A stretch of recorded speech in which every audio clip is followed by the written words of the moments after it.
Hey, what up everybody? This is Stevie Breach coming to you here today with a classic WrestleMania 5 review from back in the day. WrestleMania 5 took place from the Trump Plaza. They had done WrestleMania 4 and WrestleMania 5 there.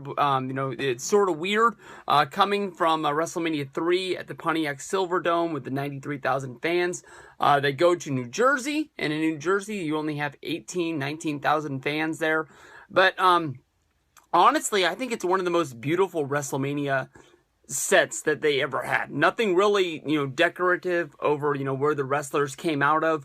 But I love the fact that, they have the lighting, almost like Christmas light that spans, they droop. And it's just really, really nice. And with all the people in there, even though it's not the biggest WrestleMania, the way that the people are packed in there, they make it look like it's huge, that people really wanted to be there. Of course, Donald Trump on the WrestleMania, oh man, what the heck is that thing called? Where they did like a biography on all of the WrestleManias. It was a documentary. They talked about the fact that Donald Trump thought he could make money by making people come to the Trump Towers and they make them come to Atlantic City. And so they gave a rights fee to the WWE, and they sort of paid them to come there. And they had a lot of cool things going down over there. Like they had a fun run where we saw Mr. Fuji running with the fans. And they made it look like Mr. Fuji ran a 3K in 20 minutes. Mr. Fuji ain't running no 3K in 20 minutes. And plus, they have footage of Mr. Fuji leaving the start line way before they say go. There's no way that guy could have ran a mile in his shape. I just really don't believe it. But for the main event. The main event of this one, of course, would be Randy Savage going up against Hulk Hogan. This is a match that was built up for 2, maybe even 3 years in the making.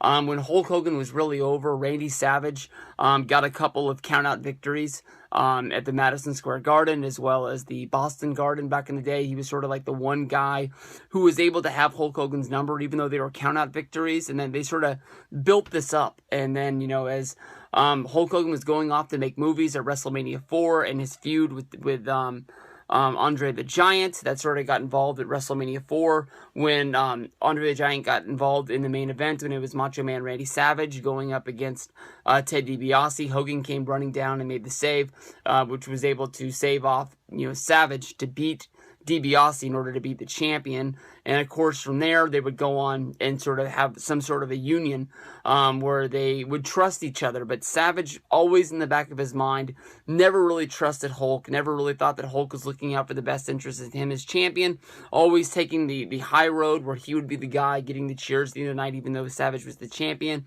Savage thought that Hogan was making moves on Miss Elizabeth. And we would see them have some big tag matches. They would headline SummerSlam going up against Ted DiBiase and Andre the Giant. We would see them in the Royal Rumble where Hogan would eliminate Savage on accident and Savage would blow up, but they would shake hands at the end.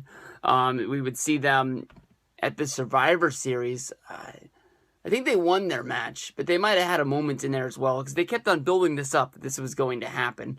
And once it finally came down on the main event, I believe it was Hogan and Savage going up against, I think it was against the Twin Towers, where Miss Elizabeth took a bump off of the ring and Hogan ended up picking up Miss Elizabeth and running her back. And then in the ring, Savage, who might have won the match, ended up running to the back once it was over.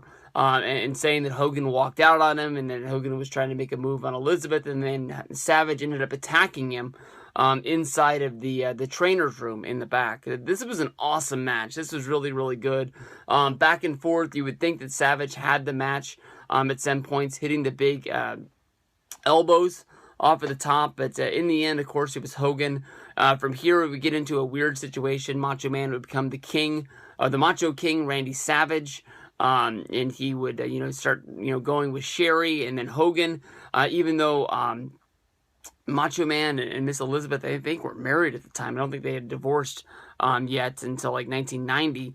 Hogan started coming out with Miss Elizabeth, making it really weird. She would make sporadic appearances here and there, but I think she was trying to get out of the wrestling business at the time. But this is a great WrestleMania, a really, really good one. Go out of your way and check this one out. WrestleMania 5, you'll have fun.